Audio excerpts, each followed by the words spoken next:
Bienvenue à cette direct sur ma chaîne Giovanni Curcio Sommelier.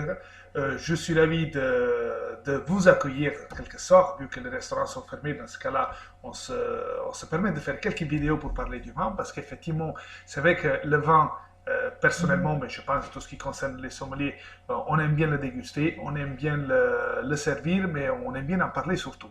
Donc ça, c'est quelque chose de très, très, très important.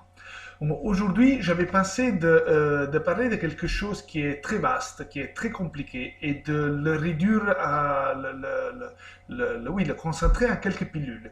Le muscat, comme cépage. Le muscat, c'est un cépage qui est très très vaste. On a parfois pensé qu'il est très typique de la Méditerranée, des peuples de la Méditerranée.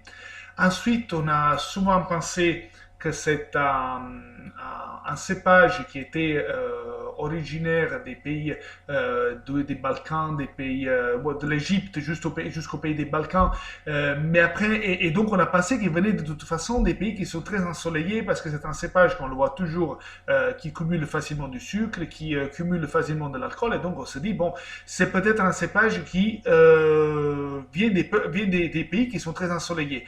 Et après, on a retrouvé toute une famille de muscats, qui est d'ailleurs les plus célèbres et qui ont commencé le commerce du muscat sous les ports de la Méditerranée de la partie un peu, on va dire, un peu tardive du Moyen Âge, et qui effectivement qui ont rapporté le muscat tel que nous le connaissons aujourd'hui, plutôt des pays qui venaient du nord des Balkans. Donc on parle des pays comme la Bulgarie, la Roumanie, l'Hongrie même.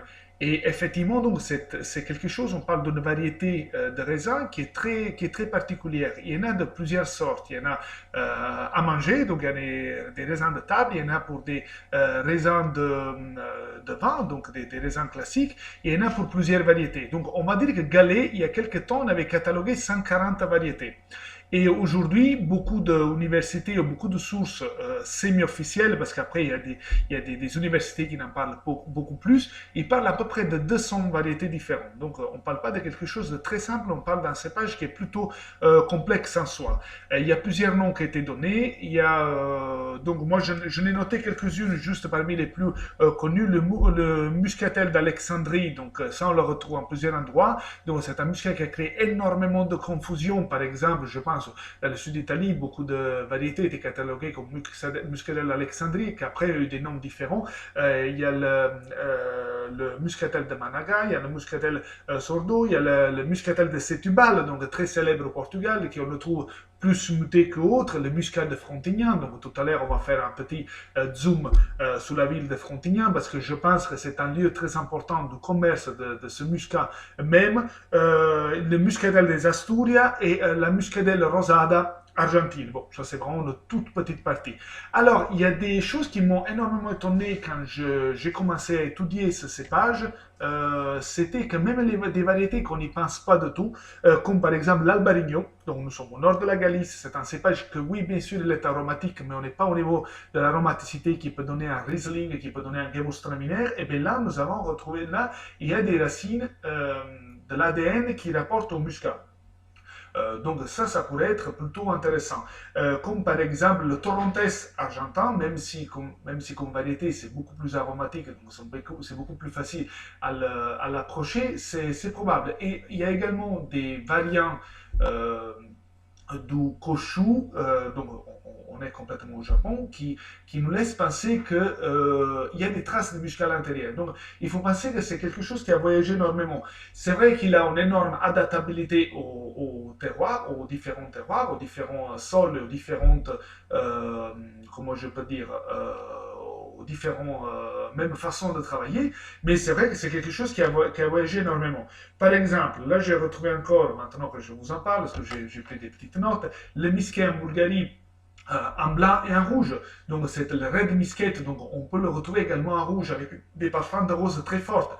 Pas au niveau de la lacrima di Moro d'Alba, pour qui connaît ce cépage qui est très axé sur la rose, mais on est quand même sur des raisins qui sont fins, que quand on a la bonne maturité, peuvent donner des grandes émotions. Le Sliven Muscat, le Varna Muscat, le Red Muscat, on vient d'en parler justement, Muscat, pardon, oui, justement, c'est le Muscat. Donc ça sont tous des cépages qu'on retrouve par exemple en Bulgarie. Et pour ne pas en parler de ce qu'on retrouve en Hongrie, qui participe même à la production de Tokay, et tout ce qu'on retrouve dans la Gironde, à Bordeaux, justement, ces millions, comme on dit la petite chanson, ces millions sont millions muscadelles. Donc, effectivement, on retrouve du muscadelle et tout ce qu'après on retrouve en Espagne. Alors, il y a un cépage, il y a une variété de muscat qui se distingue particulièrement parce qu'il ne faut pas oublier que le cépage muscat, c'est 50 000 hectares cultivés dans le monde entier. C'est les 3 000 hectares de Morio muscat. Alors, j'ai noté une petite chose. Il y a plusieurs sources qui parlent que c'est un croisement entre Sylvaner et Weissburgunder, donc le pinot blanc. Il y a d'autres sources que j'ai retrouvées qui parlent que c'est une variété d'un gamay blanc, donc, qui a pu se croiser avec. Donc ça, effectivement, c'est quelque chose de très compliqué parce que le gamay également, et on en avait parlé dans une autre vidéo, toujours sur la même chaîne, le gamay également a des origines byzantines, ottomanes, romains de l'Orient, on va dire. Alors pourquoi c'est un cépage qui a pu prendre énormément de pieds? C'est vrai qu'il était, très facile à le faire transporter pour une simple raison. On va dire que les premiers qui ont commencé à en parler très bien, c'était les Égyptiens. Les Égyptiens, en Égypte, dans l'Égypte, dans l'Antiquité, c'est vrai qu'on retrouve énormément de sources qui parlent de muscat et énormément, c'était un des vins les plus importants. Ensuite, quand on va dire le centre de la culture est passé en Grèce, les Grecs, ils utilisaient la mer pas comme lieu pour se nourrir, comme les Romains, comme les autres peuples de la Méditerranée, mais c'était une autoroute pour les Grecs. Donc, le fait de voyager, la mer servait juste pour faire voyager les bateaux. C'est pour ça qu'aujourd'hui, même dans la cuisine grecque, on n'a pas énormément de poissons. Parfois, on s'étonne. Dans la culture grecque, la mer, c'est une autoroute. Ce n'est pas vraiment un lieu pour se nourrir. Donc, ils ont fait voyager leur cépage principalement pour faire du vin. Et donc, à l'époque, c'est vrai que le goût était très axé sur la sucrosité, sur le doux, surtout sur la capacité à concentrer de l'alcool. Et puis, les Romains, bien sûr, ils avaient un goût, ils ajoutaient déjà du miel et des épices dans le vin. Et donc, dans ce cas-là, ça, c'était un cépage qui faisait tout pour eux, fruité, riche, capable de concentrer de l'alcool. Bon, c'est pas les mêmes muscats qu'on voit aujourd'hui, facile à muter. Donc, c'est un muscat, c'est un cépage que même quand on le mute, il est capable de survivre. Et donc, effectivement, les Romains, ils ont réussi à le faire passer un peu dans tout l'Empire. Surtout, il y a une particularité qu'on verra après sur la ville de Frontignan, c'est que c'est un cépage qui aime bien les surfaces collinaires.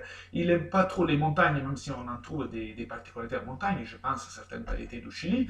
Euh, et pas que, c'est la première qui me passe dans la tête, là je n'ai pas pris de notes pour le coup, mais donc c'est un cépage qui s'adapte beaucoup. Et la viticulture romaine était principalement avalée, et ensuite quand vraiment l'Empire était vers la fin, est passé sous les pentes et sous les collines. Donc, il y avait eu plusieurs incitations à produire également sous les collines, parce que le vin commençait à devenir un produit de luxe et qui prenait la place des céréales et autre chose qui servait à nourrir la population.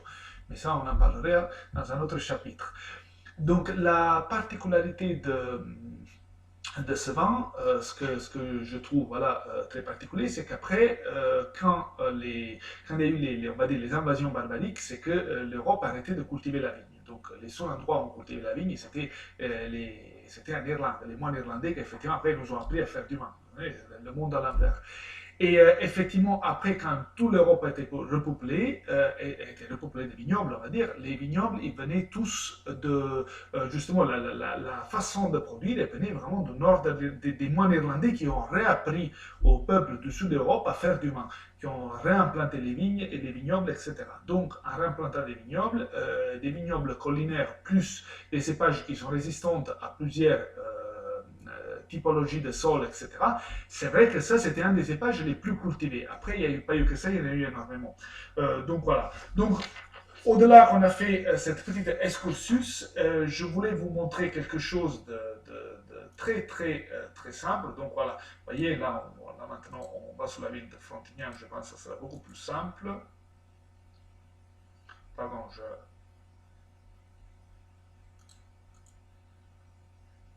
voilà. Excusez-nous, il est en italien, donc effectivement, et voilà, là maintenant, on se met sur Frontignan. Je voulais faire un petit zoom dans cette magnifique ville qui a des origines du Moyen-Âge. Vous voyez, le port complètement sous la Méditerranée, ça a permis dans le temps d'échanger énormément en termes commerciaux. Donc ces termes commerciaux du muscat ont permis, déjà au début, on échangeait le muscatellen. Donc c'était des variétés qui venaient on va dire de l'Allemagne, bon, on va dire aujourd'hui on appelle l'Allemagne, mais c'était l'ensemble des peuples germaniques, mais ça venait plutôt avait plutôt des origines, on va dire, voilà, byzantines à l'époque, et puis a commencé à avoir des origines austro-hongariques, et puis etc. Alors, il ne faut pas oublier qu'on a retrouvé quelques variétés en Bourgogne, que pendant un temps, quand les ducs de Bourgogne ont fait de la Bourgogne un État, il ne faut pas oublier que les échanges commerciaux entre l'Allemagne et la Bourgogne étaient très importants, surtout que les deux, surtout les deux au summum de leur union, on va dire, ont commencé à projeter une alliance pour justement pour aller se battre contre les Turcs qui désormais envahissaient tout. Donc il y a eu des forts échanges commerciaux et probablement beaucoup de produits aujourd'hui qui ont des origines, on va dire, turques, grecques, on va dire turco-balkaniques, etc., on les retrouve beaucoup chez nous. Il ne faut pas oublier que vraiment le Moyen Âge pour nous a été une énorme transformation. Donc on a eu énormément de tout ce que c'est, tout ce qu'aujourd'hui il tourne autour du vin et parfois de la nourriture et même de la cuisine, il peut venir du Moyen Âge, au-delà de la transformation qui a amené la découverte d'Amérique. Mais bon, ça on laisse parler les professeurs d'histoire. Donc voilà, donc si aujourd'hui on fait un petit sommet, comme on parlait tout à l'heure, vous voyez.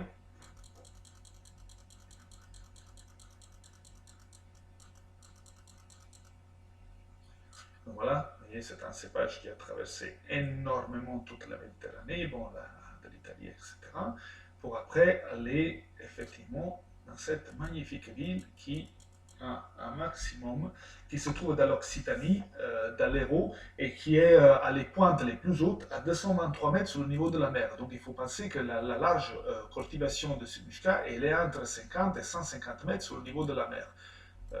Donc, vous voyez, c'est quelque chose. Voilà, là, nous avons les villages de Sète, Michelagarde, etc., la Gardiola, etc., qui sont très visités, très importants, mais surtout qui font de belles productions. Et Frontignan était toujours un lieu de découverte énormément de ce magnifique cépage.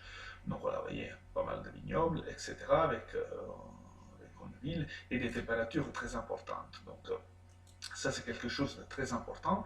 Et je voulais également vous montrer qui pourrait être vraiment très intéressant, quelque chose qui pourrait nous amener à voir les variétés de ce magnifique cépage. Je vous prie juste un instant.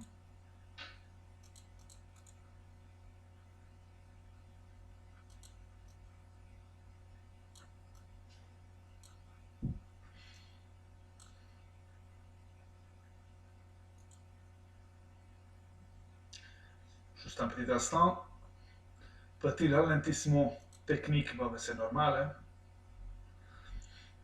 Ce n'était pas non plus.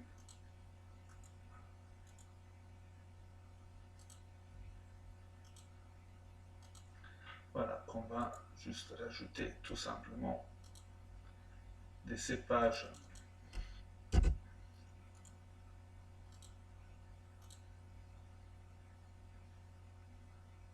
Et voilà, donc là maintenant, nous avons quelque chose que je trouve très important, juste pour se donner une idée. Vous voyez combien de variétés on a? On retrouve, ça c'est tout simplement voilà, de Google Images, rien de spécial. Vous voyez, on retrouve beaucoup de variétés. Sans parler plutôt du muscat tonnelle, à petit grain. Ensuite, on a des variétés en rouge, de raisin muscat, donc on a parlé justement pour tout ce qui vient des muscats de table et aussi pour des muscats qui sont des Balkans. Ça, c'est plutôt la variété qui rentre ensemble, le muscat petit grain qui ne ressemble pas à celle-là de Frontignan. Voilà, un peu dans ce style-là. Ça, c'est plus un muscat au tonnelle ou avec des grains plus petits et plus dorés, dans cet esprit-là. Donc, juste pour donner une idée d'un cépage qui peut varier énormément et qui est très particulier. Donc, je m'excuse encore pour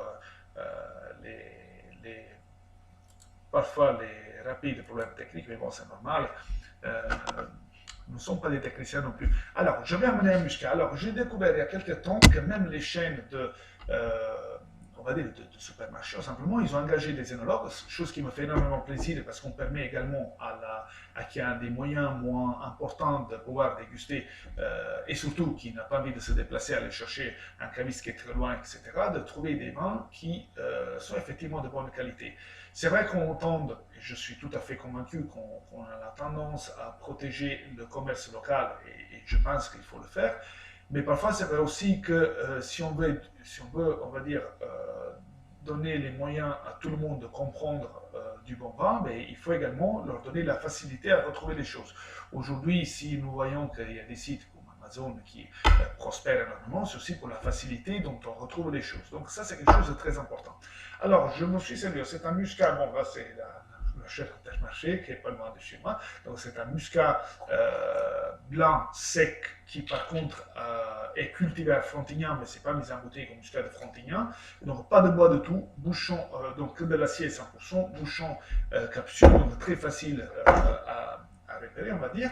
Et donc voilà, on va la déguster juste pour avoir un compte rendu de ce que peut être un très bon muscat. Alors là, nous avons une couleur qui est d'un jaune pâle, un jaune paillé, pardon, assez pâle avec des reflets un peu verts. Et on a également des reflets un peu dorés. Ça, on retrouve souvent dans beaucoup de muscats et ça donne également beaucoup de plaisir.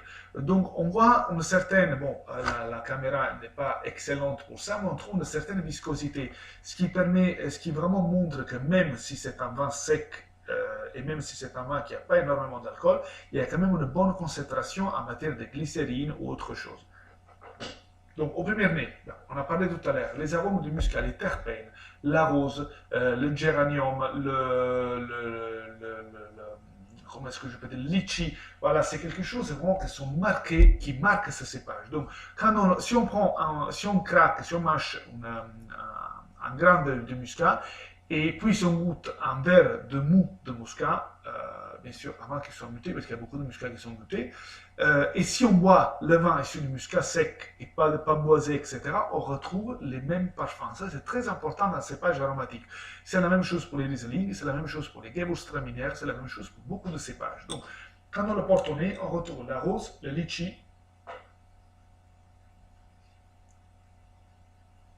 qui sont très intenses. Ce sont des vins qui s'ouvrent assez facilement, ce sont des vins qui sont très agréables à boire et qui ont une certaine élégance. Même les versions les moins élégantes, même les versions les plus rudes, réussissent à avoir une bonne élégance. Je prends un exemple sur tous, c'est très loin, le Moscato d'Asti italien. Bon, c'est un muscat qui vient du nord-est Italie, c'est un vin qu'on retrouve à des prix très bas et pétillant à boire dans l'année, très facile à boire et pourtant ce type de muscat a une élégance unique. Donc là, pareil, nous ne sommes pas devant un champion peut-être du muscat sec, mais on a quand même une très très bonne élégance. Donc un nez qui est franc, qui s'ouvre très facilement, peut-être pas très complexe, mais quand même avec une très agréable.